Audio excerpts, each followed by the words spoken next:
नमस्कार, प्रभा साक्षी देख रहे हैं आप। आपके साथ मैं हूं अंकित सिंह। देखिए, पंजाब में अगले साल विधानसभा के चुनाव होने हैं। कांग्रेस ने अपनी तैयारियां शुरू कर दी है। कांग्रेस ने ज़मीनी फीडबैक लेना शुरू कर दिया है और कांग्रेस ने इसके लिए कई बड़े नेताओं को पंजाब भेजा था। वहां से जो फीडबैक मिले उसके बाद कई बड़े निर्णय लिए गए हैं। हालांकि इस निर्णय के पीछे कुछ नाराज़गी भी सामने आ रही है और दिलचस्प बात यह है कि इस निर्णय जो हाल में निर्णय हुए हैं उनमें राहुल गांधी की नहीं चल पाई है।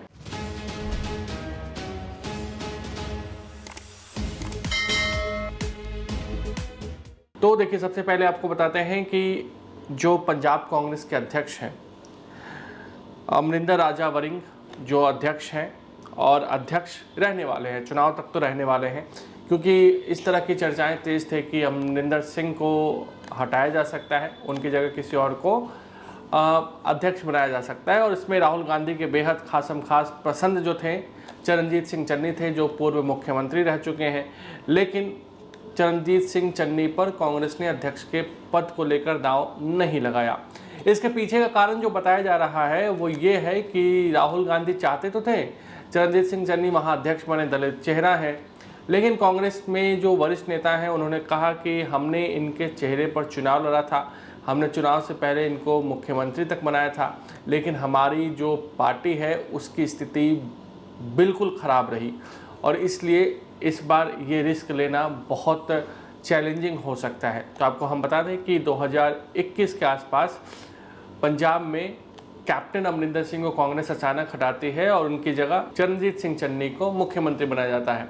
उस वक्त कांग्रेस खूब प्रचार करते हैं कि हमने एक दलित को मुख्यमंत्री बनाया है, हमारा ये दलित चेहरा है। और चरणजीत सिंह रोज़ सुर्खियों में रहते हैं, उनके खूब वीडियो चलते थे, उनके खूब बयान मीडिया में आते थे और काफ़ी सुर्खियों में रहते थे। और ऐसा कांग्रेस को भी लगने लगा था कि हमने पंजाब में एक मास्टर स्ट्रोक खेल दिया था, क्योंकि उस वक्त पंजाब में आम आदमी पार्टी बहुत तेज़ी से उभर रही थी और कांग्रेस को लगा था कि चरणजीत सिंह चन्नी के सहारे हम ये चुनाव निकाल ले जाएंगे, क्योंकि पंजाब में 32 से 34% दलितों की आबादी, यानी कि देश में सबसे ज़्यादा दलित मतदाता जो है वो पंजाब में है। लेकिन चरणजीत सिंह चन्नी के नेतृत्व में पंजाब में चुनाव लड़ा गया 2022 में और पंजाब में कांग्रेस बुरी तरीके से हार गई। इतनी बुरी तरीके से हारी कि कांग्रेस ने अपनी प्रतिष्ठा तक नहीं बचा पाई।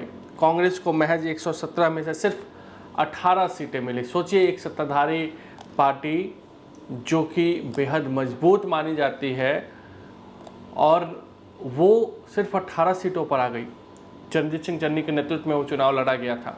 इसलिए इस बार राहुल गांधी को ये बातें बताई गई। उसके बाद राहुल गांधी शायद सहमत हुए होंगे, तभी जो अमरिंदर राजा वरिंग है उनके चेहरे पर ही रहा कि नहीं भाई, इनको ही हम कंटिन्यू करते हैं, इनको ही हम प्रदेश अध्यक्ष बनाए रखते हैं, क्योंकि चुनाव से पहले जो नाराज़गी है सिख जटों की वो कांग्रेस किसी भी कीमत पर मोल लेना नहीं चाहती है।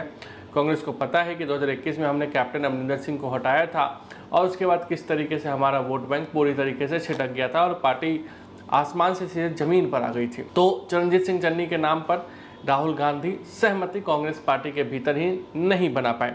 हालांकि चरणजीत सिंह चन्नी को जिम्मेदारी दी गई है, वो कैंपेन कमेटी के हेड बनाए गए हैं, यानी कि एक तरीके से चेहरा चुनाव में अगर देखा जाए तो प्रदेश अध्यक्ष तो होते ही हैं सर्वे सर्वा, लेकिन एक कैंपेन कमेटी होता है, उसका अध्यक्ष उनको बना दिया गया है, यानी कि वो चुनाव को लीड कर सकते हैं। चुनाव में उनका एक चेहरा प्रमुख रहने वाला है। एक और गुट है पंजाब में, प्रताप सिंह बाजवा, आपको भी पता है, बड़े कद्दावर नेता हैं, एलओपी हैं और एलओपी ही रहने वाले हैं, क्योंकि पार्टी ने उन पर एलओपी के तौर पर भरोसा अपना बरकरार रखा है।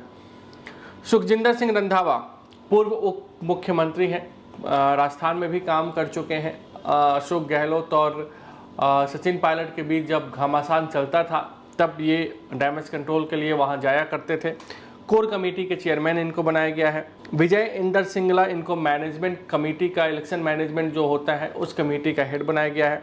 और अमर सिंह जो सांसद हैं उनको मैनिफेस्टो कमेटी का हेड बनाया गया है। यानी कि पंजाब कांग्रेस में जो दिग्गजों का अलग अलग गुट है, जिसमें अमरिंदर राजा वरिंग है, प्रताप सिंह बाजवा है, चरणजीत सिंह चन्नी है, सुखजिंदर रंधावा है, विजय इंदर सिंगला है और अमर सिंह है।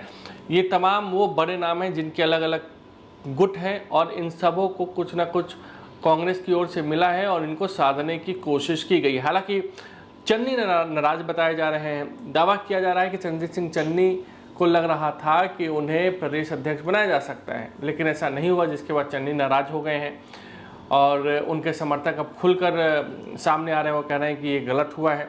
दूसरी तरफ एक खबर ये भी है कि मनीष तिवारी, जो कि पंजाब कांग्रेस के बड़े नेता हैं और बड़े हिंदू चेहरा हैं पंजाब में, हालांकि फिलहाल वो चंडीगढ़ से सांसद हैं, इससे पहले लुधियाना और आनंदपुर साहिब से भी सांसद रह चुके हैं, उनको भी नाराज़गी है। उनकी भी नाराज़गी की खबरें आ रही हैं।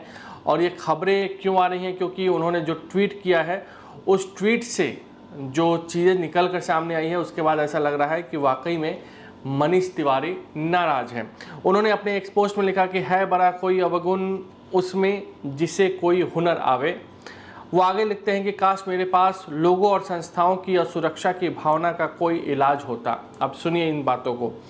इसके बाद वो लिखते हैं कि इसके बावजूद कांग्रेस ने मुझे 45 साल में बहुत कुछ दिया है और मैंने भी अपनी जवानी का पूरा समय दशकों तक इंडियन नेशनल कांग्रेस की सेवा में लगाया है। वो ये कह रहे हैं कि कांग्रेस ने हमें भी दिया है और हमने भी कांग्रेस को दिया है। तो ये कोई अगर सोच रहा है कि हम कांग्रेस ने मुझे बनाया है, तो ऐसा नहीं है, हमारा भी योगदान कांग्रेस पार्टी के लिए है, वो ये बताने की कोशिश कर रहे हैं। और उसके बाद वो ये भी कह रहे हैं कि जो होगा वो देखा जाएगा।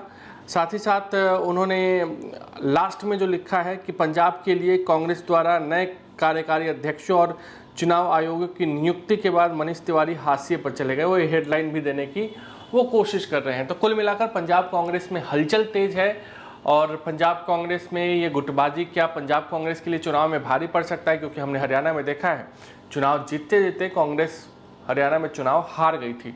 तो क्या पंजाब में भी ऐसा कुछ होने जा रहा है? देखना दिलचस्प होगा।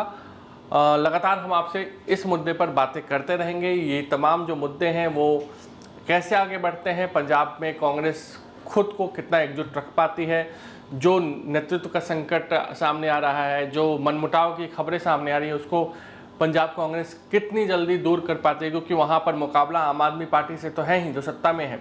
इसके अलावा बीजेपी भी वहाँ दम लगा रही है, अकाली दल भी है। तो पंजाब कांग्रेस को खुद को दुरुस्त करने के लिए ये गुटबाजी और मनमुटाव फिलहाल दूर करने की आवश्यकता होगी।